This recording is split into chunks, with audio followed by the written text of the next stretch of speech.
I hadn't seen Confidence and Paranoia for quite a few years before watching it for this review. I remembered it as quite a bizarre episode, but nonetheless an enjoyable one. When the episode begins, Lister is watching a soppy drama when Holly repeatedly interrupts the movie. I genuinely found this whole scene really funny, the interruptions becoming funnier with each new one. Craig Charles and Norman Lovett have great interplay and it shows on screen.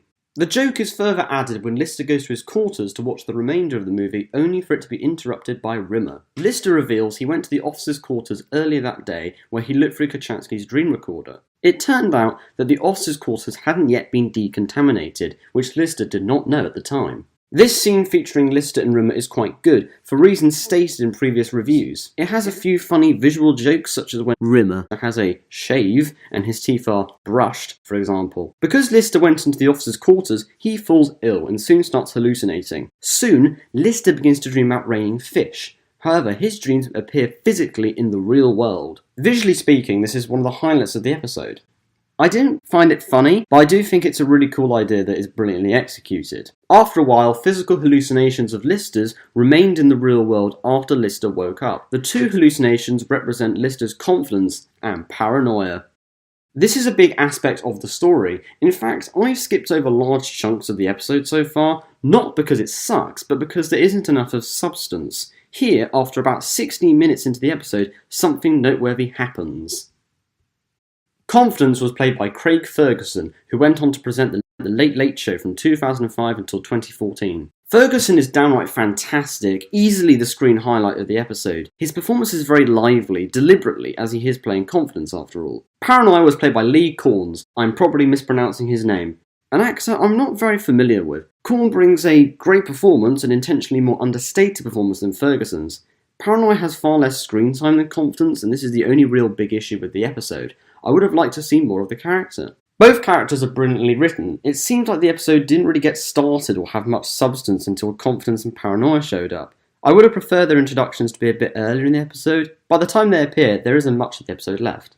This is a bit of a problem. The remaining 10 episodes or so are pretty good, and I'll get to more of that shortly, but the rest of the episode is a non-event for me. I thought doing this review would be easy to write, as I remembered the hallucinations well, but excluding the hallucinations, there isn't actually all that much to talk about. Anyway, Red Dwarf then enters a dust storm which is set to last for around 18 hours. All airlocks are locked and the ship exterior is out of bounds. This detail is relevant to the plot because the characters are now confined to the ship interior. This is a bit of a pointless detail as the characters had already spent the entire episode so far inside the ship. So why bother adding the detail of the dust storm? Confidence and Lister then concoct a plan to resurrect Kochanski as a hologram. The scene itself isn't too bad. Craig Charles and Craig Ferguson have great dialogue together.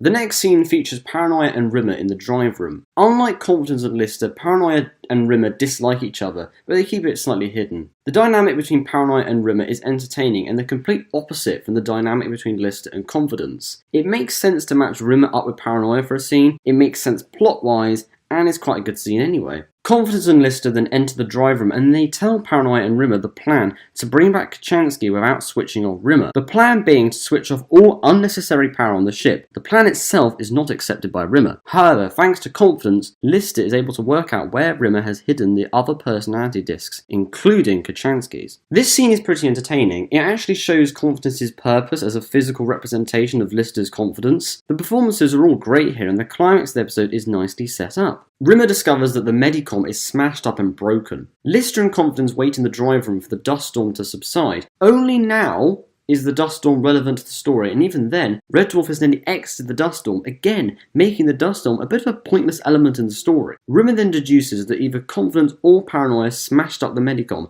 to prevent Lister from getting further treatment. This makes sense within the story and the established nature of Confidence and Paranoia being germs.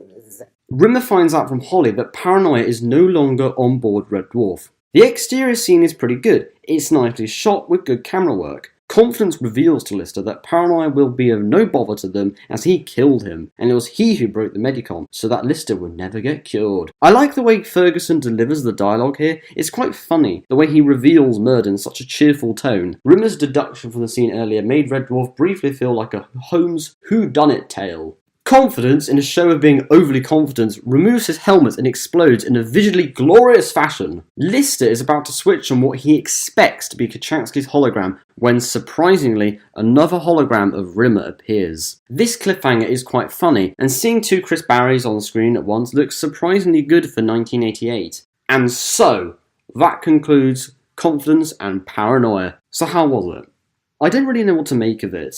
The biggest problem is that Confidence and Paranoia don't appear in Confidence and Paranoia for quite a while. Lister's hallucinations earlier were visually interesting and quite funny, but Confidence and Paranoia added more to the episode and should have appeared far earlier. The first 15 minutes or so before they appear aren't that great and aren't worth talking about, good or bad. The next episode is Me Squared, the final episode of Series 1.